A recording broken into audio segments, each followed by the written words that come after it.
আর এছাড়াও এর উচ্চতাও ছিল বেশ। তারপরে আমরা যাই ইরিম্বি অরেঞ্জ গার্ডেন। তারপর একটু নিচের দিকে নেমে এলেই তোমরা একটা নদী উপত্যকা পাবে। এখানে এলে সত্যিই মনটা ভালো হয়ে যাবে।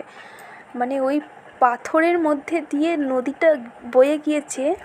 এতদিন শুধু ফোনের ভিডিওতে দেখেছি এই সৌন্দর্যগুলো, আজ আমি নিজের সামনে থেকে উপভোগ করছি। এত ভালো লাগছে, এত ভালো লাগছে যে আমার এখান থেকে এক ফোঁটা সরতেও ইচ্ছে করছিল না।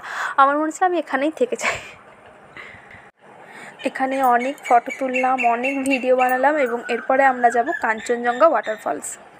কাঞ্চনজঙ্ঘা ওয়াটারফলস খুব বড় ওয়াটারফলস। জলটা যখন পড়ছে মানে বীভৎস সুন্দর লাগছে। এবং আমরা প্রথমে ঢুকেই ওখানে নেপালি ড্রেস পাওয়া যাচ্ছিলো। নেপালি ড্রেস পরে নিয়েছিলাম। আমাদের ড্রেসগুলো ভাড়া নিয়েছিল 100 টাকা করে। পরে ফটো তুলো, ভিডিও করো, তারপর ওদের দিয়ে দাও। সেগুলো পরে কিছু ফটো তুললাম, ভিডিও করলাম। আর এই ওয়াটারফলসটাও ছিল খুব সুন্দর। এবং এখান থেকে বেরিয়ে আমরা পৌঁছে গিয়েছিলাম খেচুপার্লি লেক।